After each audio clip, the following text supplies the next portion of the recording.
Finding the tricks that work for you.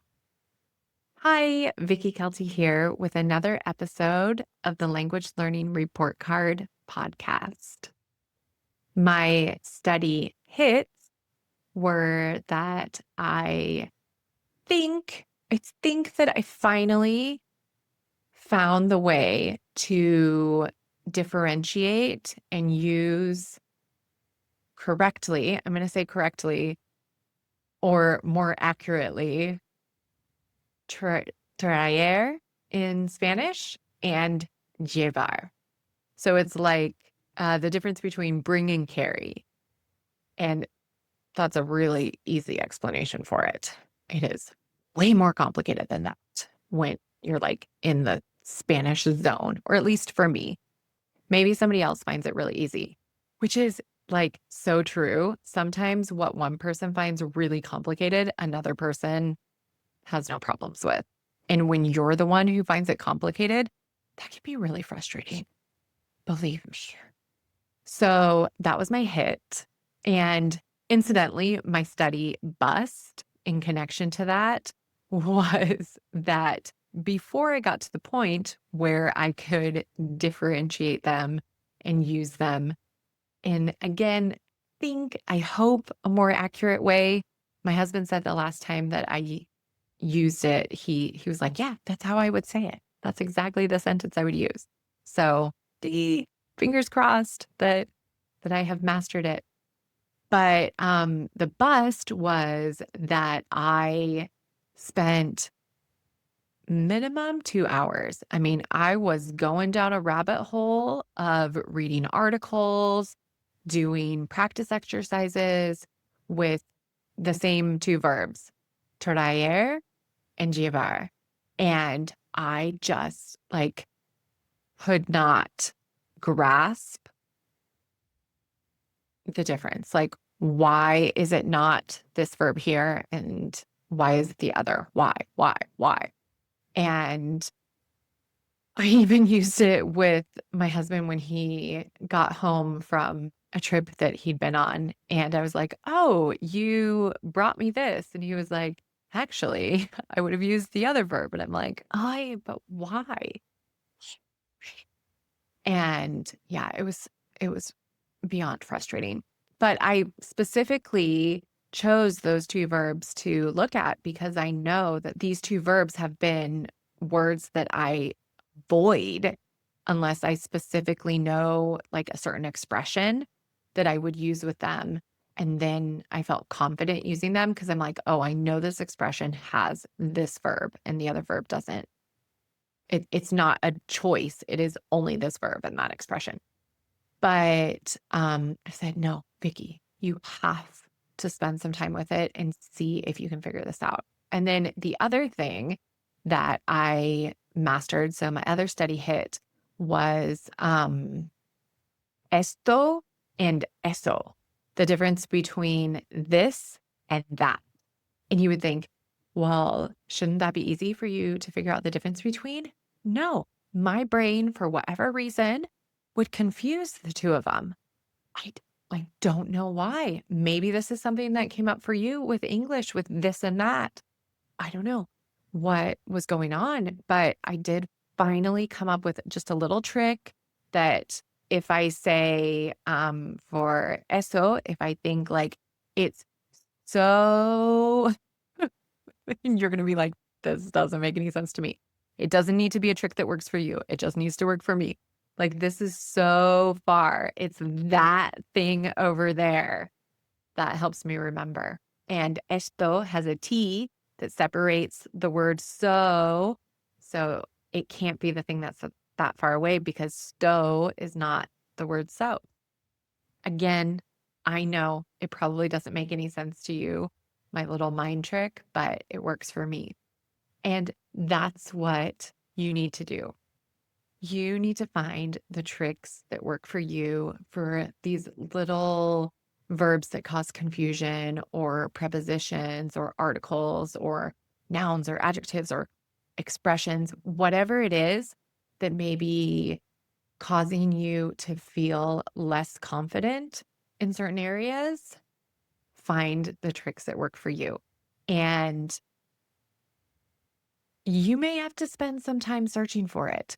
As you heard with my bring and carry debacle, that one was hard in the beginning, but I came back to it. I spent more time with it. And like, this is a not even a year-long process. This is like a lifelong thing that I've struggled with. So I hope that I finally mastered it. It's definitely going to take practicing it more times, using it in situations and like checking to see that the other person has understood me.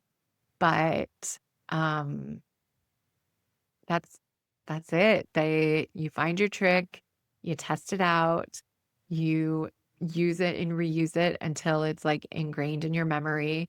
And I know I said in earlier episodes of the podcast that I had a similar thing that I needed to figure out a trick for pepper, like salt and pepper, and peppers like the green pepper or red pepper that you eat. So I knew one was feminine and one was masculine, but I couldn't remember which ones.